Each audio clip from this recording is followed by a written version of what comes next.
Hello everyone, welcome back to my YouTube channel. आज मैं लेकर आई हूँ क्लास 12 क्वार्टरली एग्जाम के लिए मोस्ट इंपॉर्टेंट क्वेश्चन आंसर, यानी कि जो एमपी बोर्ड में त्रैमासिक परीक्षा होने वाले हैं उसके क्लास 12 बायोलॉजी के बहुत ही ज़्यादा महत्वपूर्ण प्रश्न। ठीक है, तो अगर अभी तक जिन विद्यार्थियों ने एक भी क्वेश्चन नहीं किया बायोलॉजी में, तो वो इन क्वेश्चन को तो कर ही ले, क्योंकि ये बहुत ज़्यादा इंपॉर्टेंट है। ठीक है, और वैसे भी अगर आप लोगों ने किया भी है तो भी कर लेना, क्योंकि बहुत ही ज़्यादा इंपॉर्टेंट है, आपको इन क्वेश्चंस को छोड़ना नहीं है। ठीक है, तो आज की वीडियो में आपको एक नंबर में नहीं बताऊंगी, एक नंबर के प्रश्न नहीं बताऊंगी, क्योंकि मैं ऑब्जेक्ट टाइप क्वेश्चन नहीं बता रही इसमें आपको 2, 3, 4, 5 नंबर के क्वेश्चन होने वाले हैं इसमें। ठीक है, तो आप लोग बस इसका स्क्रीनशॉट लेते जाना, और मैं जो क्वेश्चन आपको बताऊंगी आपको वही क्वेश्चन करने हैं। ठीक है, तो फर्स्ट पे है आपका एक आवृतबीजी पुष्प के उन अंगों के नाम बताइए जहां नर एवं मादा युग्मकुंभ का विकास होता है। तो आपको ये तो एक नंबर में वैसे आ जाता है, लेकिन 2 नंबर भी बहुत सी बार पूछ लिया जाता है। ठीक है, तो आपको ये वाला क्वेश्चन कर लेना है।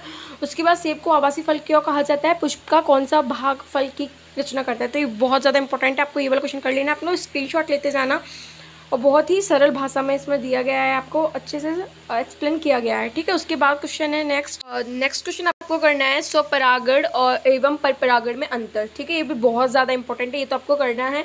सेल्फ पॉलिनेशन और क्रॉस पॉलिनेशन, इसके 5 पॉइंट्स है, आप 5 पॉइंट्स को भी याद कर लो। अगर आपको 2 नंबर में पूछे जाए तो 2 पॉइंट्स लिखते थे ना, 3 में तो 3, 4 में तो 4। ठीक है, लेकिन आपको एक एक्स्ट्रा करके ही चलना है, क्योंकि आप भूल भी जाओ तो आप नेक्स्ट जो पॉइंट है वो लिख सको। ठीक है ना, तो ये वाला आप कर लेना अच्छे से। ठीक है, तो आप लोग इनसे नोट भी कर सकते हो या फिर स्क्रीनशॉट भी ले सकते हो।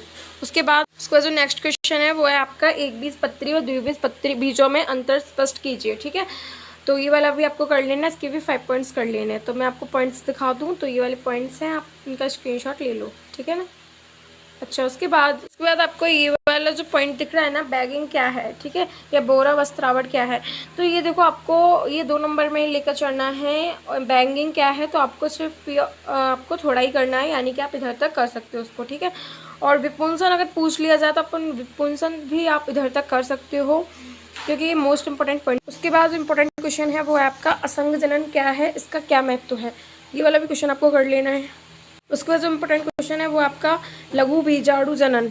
ठीक है, लघु बीजाणु जनन और गुरु बीजाणु जनन में अंतर स्पष्ट कीजिए। तो इसके भी आपको 5 पॉइंट्स कर लेने हैं।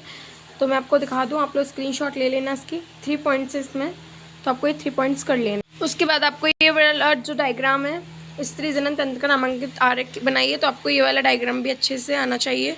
ठीक है, उसके बाद है वृषण व अंडाशय में से प्रत्येक के 2-2 प्रमुख कार्यों का उल्लेख कीजिए।